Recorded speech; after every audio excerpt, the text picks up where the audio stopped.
Look, in consulting, you're not paid to be a psychic, right? You're paid for clarity. The best in the business don't guess. They quantify uncertainty. They speak the language of probability.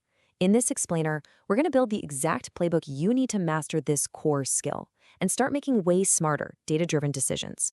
Seriously, think about it for a second. That last big call you had to make, maybe a new product launch or a potential supply chain risk. How did you get past that simple gut feeling? How do you actually put a hard number on uncertainty? Well, that's exactly the skill we're going to build today. So here's our game plan. We'll start with the absolute basics, the core blueprint. Then we're going to split every problem into two main scenarios, or problems and problems. We'll deep dive and master both, add a few essential tools to our kit, and then we'll put it all to the test with an advanced case study. Let's dive in. All right, first up, the core blueprint.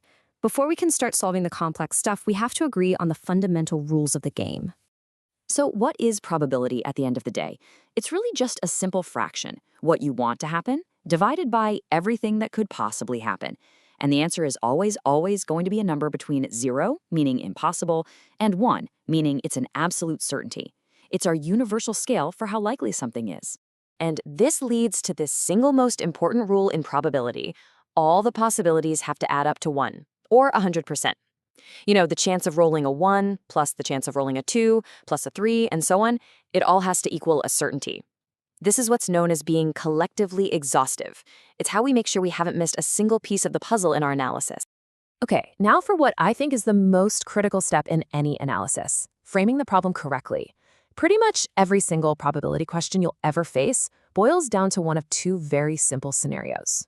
Is it an or problem, or is it an and problem? This is the first and honestly the most important fork in the road.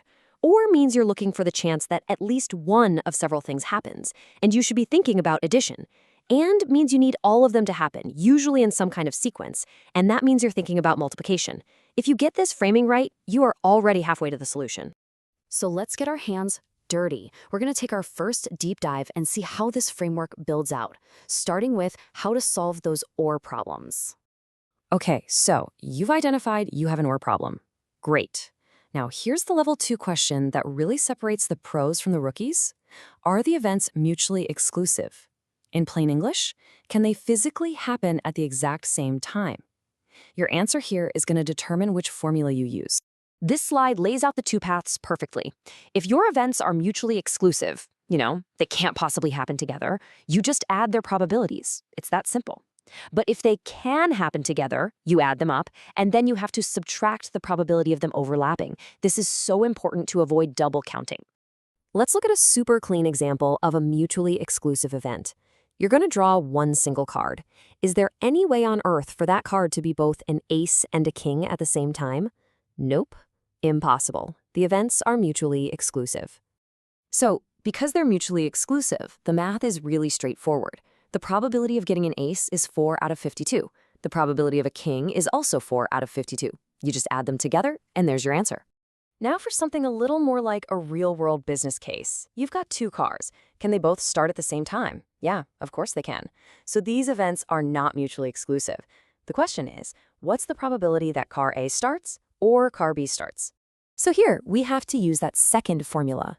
If we just add the probability of the first car starting, 0.6, to the second one, 0.6, we get 1.2, which is 120%. That can't be right. And the reason is we've counted that scenario where they both start. That sweet spot in the middle, we've counted it twice. So we have to subtract that overlap, which is an and problem, 0.6 times 0.6, to get the correct answer. Okay, fantastic. We've nailed the or side of the house. Now let's pivot and tackle the second half of our framework, solving and problems, where we need a sequence of things to happen. And just like we did before, once you know you're in an and world, there's one key clarifying question you have to ask. Are these events independent? Or, put another way, does the outcome of the first thing happening change the odds for the second thing? For independent events, it's a piece of cake. Just multiply the probabilities together. But for dependent events, you multiply the probability of the first event by the probability of the second after the world has changed. And that P of B by A notation, don't let it scare you. It's just a fancy way of saying what's the probability of B given that we know A has already happened. Let's go back to our cars. Car A has a 60% chance of starting, car B has a 70% chance. Now, whether car A starts or not has zero effect on car B, so these are independent events. The question this time is, what's the probability that car A starts and car B starts? And the math here is as easy as it gets.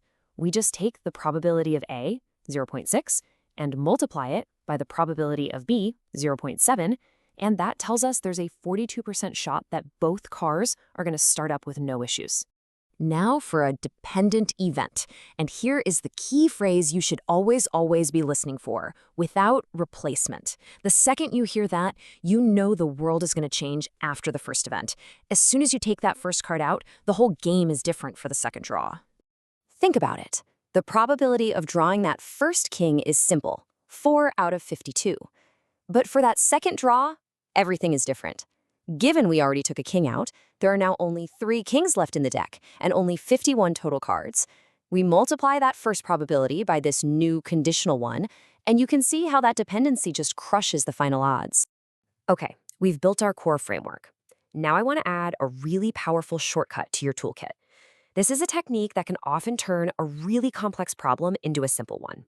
It's the concept of complementary probability, and the idea is beautiful in its simplicity. Sometimes it's just way easier to calculate the probability of something not happening.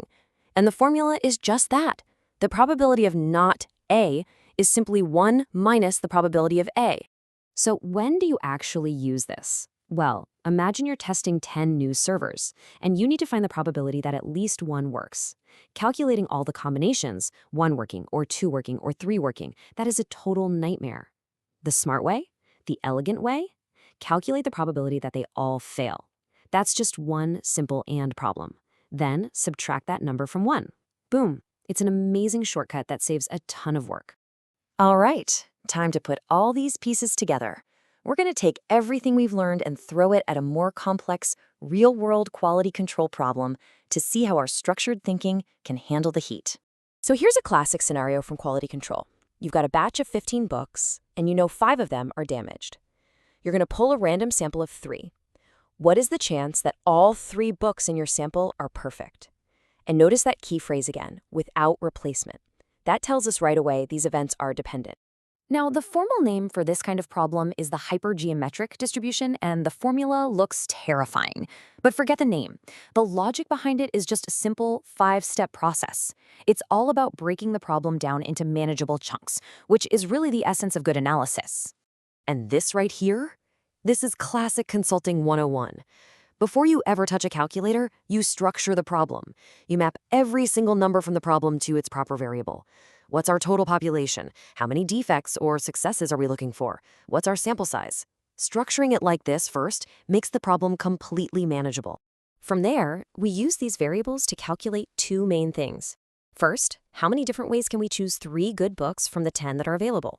That's our favorable outcomes. Then we figure out the total number of ways to choose any 3 books from the full 15. Divide the first number by the second, and there's our answer, a 26.37% chance. By structuring it first, we made a complex problem simple. So let's recap. Here is your probability playbook, boiled down to the absolute essentials. First, always frame the problem. Is this an or an and question? Then ask that critical second-level question. Are the events mutually exclusive, or are they independent? Always look for ways to use shortcuts, like the complementary rule, to work smarter, not harder. This structured approach is your key to solving any probability problem you'll face. So I'm going to leave you with a challenge. Think about your own work right now, your supply chain, your sales funnel, maybe your quality control process. Where is there uncertainty that you've just been, living with? What process could you take this playbook to tomorrow and, for the very first time, actually put a number on it?